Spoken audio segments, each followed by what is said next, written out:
We are an audience that constantly asks for different unique films but never watch it when we're given them.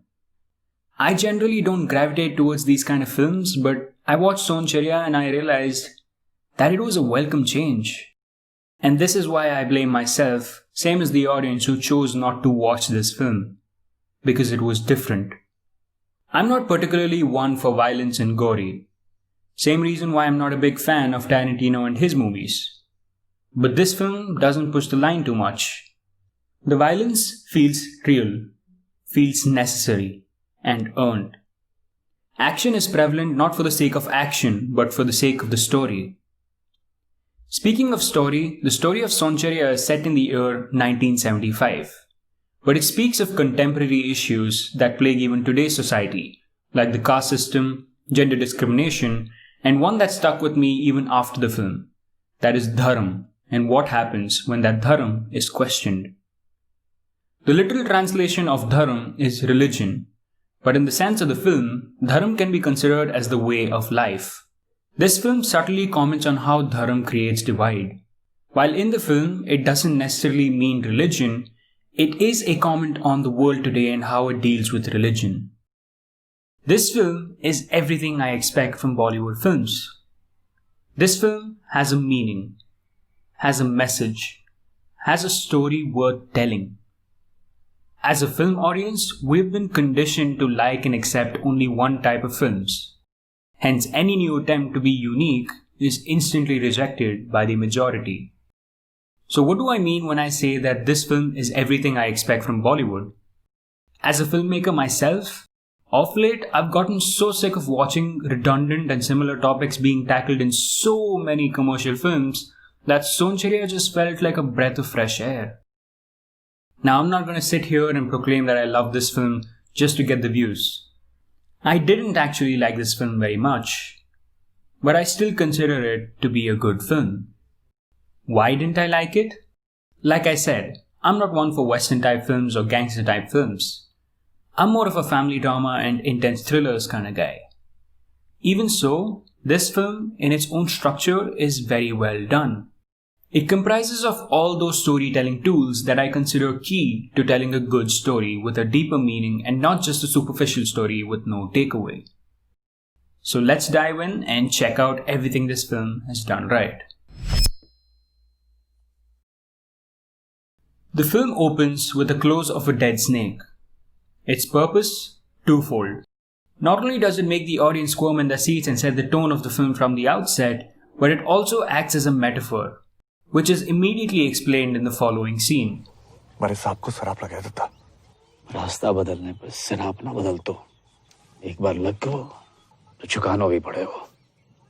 As Man Singh says these lines, we become wary of the tone of repentance in his voice. And the following line by Lakhna affirms the tone of repentance. Bit by bit, as the film moves forward, it reveals important information through exposition and banter about a sin that the rebels have committed and feel ashamed for. We're not told about the sin exactly, but we're told about its existence, which indicates future development in the film. The scene that ensues gives us a clear character description of Man Singh. He is depicted as a benevolent and compassionate leader. As for Lakhna, we're given our first character development moment. Lakhna is unsure. His mind is unrest. We don't understand the gravity of this line until much further when we're told about the sin. This kind of storytelling is called non-linear storytelling. This is when a story is not necessarily told in the order of occurrence of the events in the story. Basically, chronology is not given importance in a non-linear story. But more importance is emphasized on creating drama by keeping the audience in the shadows and revealing very little to them. But since this video is not following a non-linear structure, I'm going to spoil the film ahead. So if you haven't watched the film, spoiler alert. Exactly halfway through the film, in a flashback, we're finally told about the sin that seems to be burdening the rebels. In the bone-chilling flashback, we realize the atrocity that the rebels seem to have committed. They shot dead a room full of innocent children by accident when they were on the hunt for the policeman Gujjar.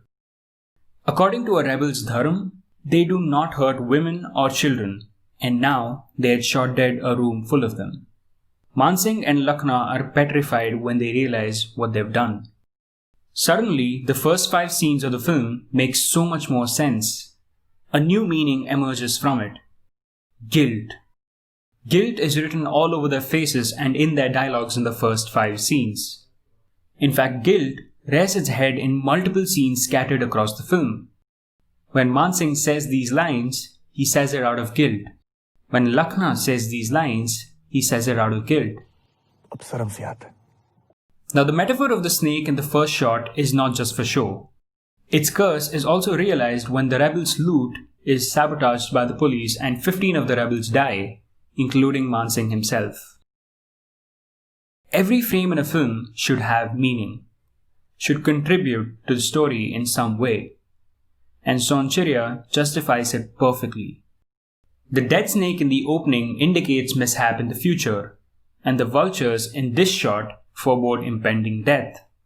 The vultures being a metaphor for hungry cops, and the dead snake being a metaphor for the soon-to-be dead bandits. I can assure you that this is not me reading too much into the film because the film itself materializes this allegory into words.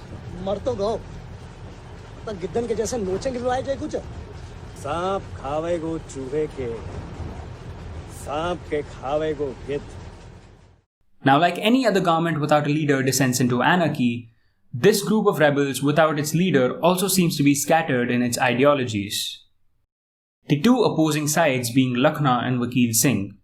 Lakhna believes that they should surrender, and by surrender also give up that grossly miscalculated idea of dharma, while Vakil Singh is hell-bent on following the same dharma till his last breath.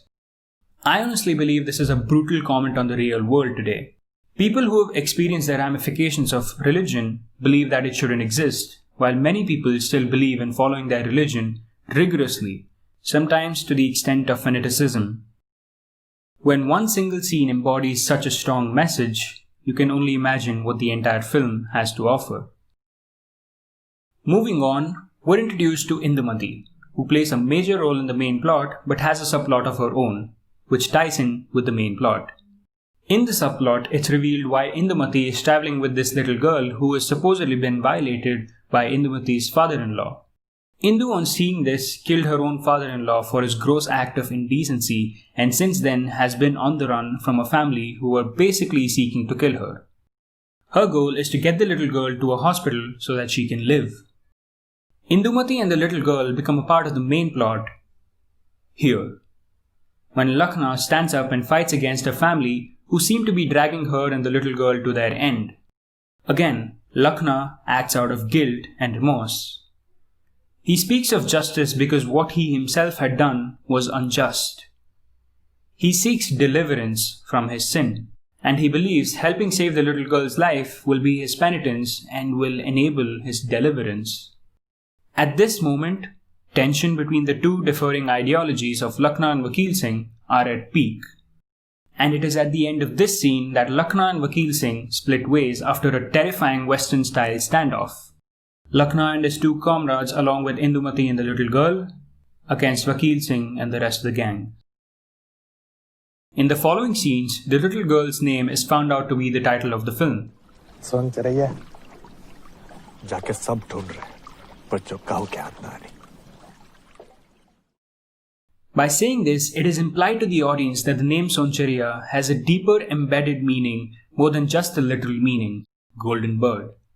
In the words of the director himself, he says, all primary characters in the film are looking for freedom and deliverance. They are looking for some kind of meaning to their lives, and thus, we have played it in a way as if they're looking for their inner Sonchiriya. Lakhna is a virtuous man. He wants to do the right thing. It can only be assumed that he became a rebel with the intention of doing what he felt was right and not live by the suffocating rules of a discriminatory government. This idea is quickly explained in a sarcastic dialogue by him. But at this point, he's so frustrated and ashamed of being a rebel that he just wants to live a normal life. And in a brief moment in the film, we see him trying to imagine his alternate life. He sees himself well-groomed and riding on a camel. A camel generally symbolizes the ability to survive against tough conditions in life. Allegorically, this shot could mean conquering and riding over all his hardships that he faced as a rebel in life. Now, this might just be me reading too much into it, but ask yourselves a question. Why a camel? Why not a horse? Now, while this is a really complicated metaphor and some might argue that the audience won't really know about it, it does in the end enhance the story to a great extent. The ending of the film, where the police constable shoots Gujjar, was mostly 50-50 for me. I could have done without it, but even with it being there, it doesn't really change anything. I honestly feel it's been put in there just so that the audience can have the satisfaction of seeing the antagonist die after he killed off our protagonist, who we were rooting for. And I'm okay with that. And this is exactly why I said I expect this from Bollywood films. Sonchiriya doesn't tell a superficial story of bandits going after a loot or something materialistically precious. They're going after something that's metaphorically precious. That is freedom and justice. Quoting the director, Sonchiriya is a story of Dakus with existential issues. Bandits with existential crisis. If I'm being perfectly honest, this is the third day I'm spending on writing the script, and on the first day, immediately after watching the film, I wasn't the biggest fan. But as I watched this film again and again to research for this video, I grew to love it. Each time I watched parts of this film, I seemed to discover a new meaning that enhanced it even more. It was almost like an out-of-body experience when I understood the deep layered meaning behind this film. This film doesn't just give you stellar performances of each of the cast members, but it gives you a story worth your while. Watch it and discover this golden bird for yourself. That's it for this video, guys. Don't forget to check out my other videos on this channel. Hit that like and subscribe button. Thanks for watching. Peace. Over. And out.